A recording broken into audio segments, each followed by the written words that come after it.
छात्रों, आज हम केंद्रीय प्रवृत्ति के माप के अंतर्गत माध्य का अध्ययन करेंगे। माध्य प्रवृत्ति के मापों को केवल औसत या माध्य भी कहा जाता है। माध्य वह मूल्य है जो कि सामग्री के वृहद समूह का प्रतिनिधित्व करता है। जैसे यदि हमें 500 छात्रों के प्राप्तांकों का पता चल जाए अथवा 500 व्यक्तियों की मासिक आय का पता चल जाए, तो इन्हें देखकर हम कोई निष्कर्ष नहीं निकाल सकते। यदि हमें छात्रों के प्राप्तांकों का माध्य या व्यक्तियों की मासिक आय के माध्य का पता चल जाए, तो हम निश्चित अनुमान लगा लेते हैं कि छात्रों के उस समूह का प्रदर्शन कैसा है अथवा व्यक्तियों के समूह की आय कितनी है।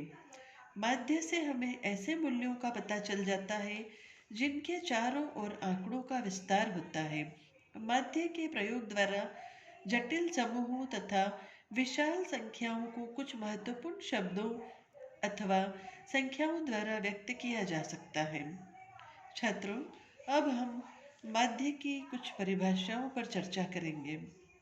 एल्हांस के अनुसार यह स्वाभाविक है कि संख्या जिसका प्रयोग समय श्रेणियों का प्रतिनिधित्व करने के लिए किया जाता है, न ही तो श्रेणियों में न्यूनतम मूल्य रखती है और न ही अधिकतम, बल्कि वह मूल्य तो उन दोनों सीमाओं के बीच का मूल्य होता है तथा संभवतः केंद्र में स्थित होता है, जहाँ श्रेणियों की अधिकांश इकाइयाँ गुच्छित हो जाती हैं।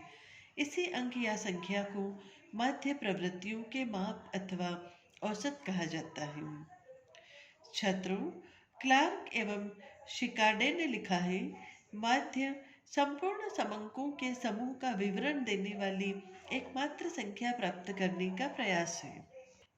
ग्रिफिन के अनुसार सांख्यिकी अर्थ में क्योंकि माध्य एक अवलोकन समूह के समस्त मूल्यों के प्रतिनिधित्व के रूप में प्रयुक्त एक मूल्य होता है, इसलिए एक माध्य को केंद्रित मूल्य का माप माना जा सकता है।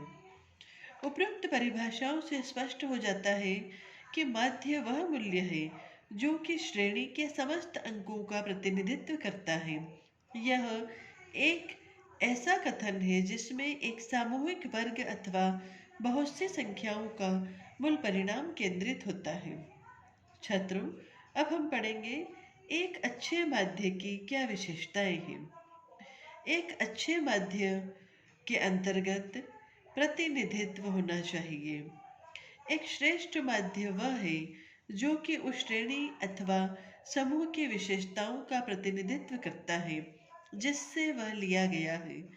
यह श्रेणी के समस्त पदों पर आधारित होता है।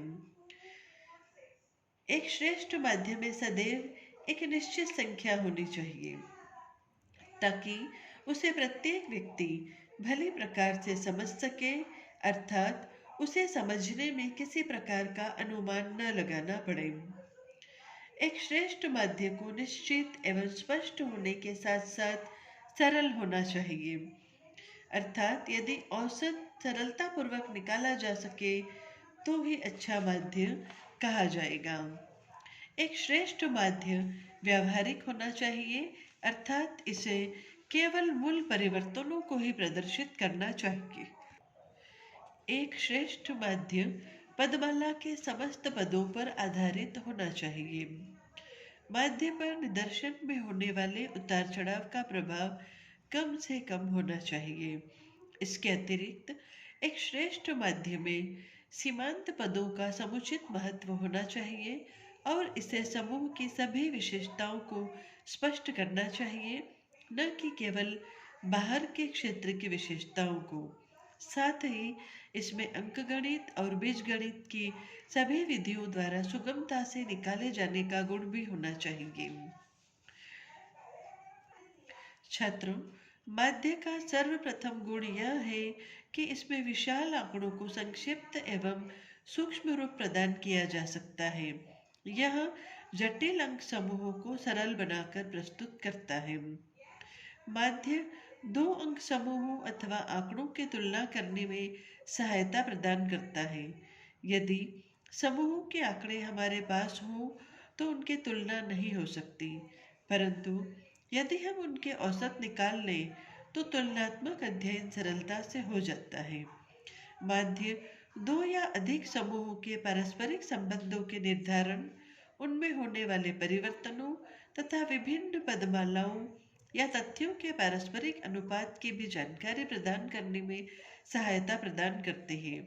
माध्य विशाल आंकड़ों के विश्लेषण को सरल बनाते हैं। सामान्य व्यक्ति भी माध्य द्वारा विशाल आंकड़ों को समझ सकता है। माध्य केवल भूतकालीन तथा वर्तमान तथ्यों के बीच तुलनात्मक अध्ययन को ही सरल नहीं बनाते, अपितु भविष्य के लिए तुलना का आधार भी निश्चित करते हैं तथा भावी कार्यक्रमों की दिशा निर्धारण करने में सहायता प्रदान करते हैं।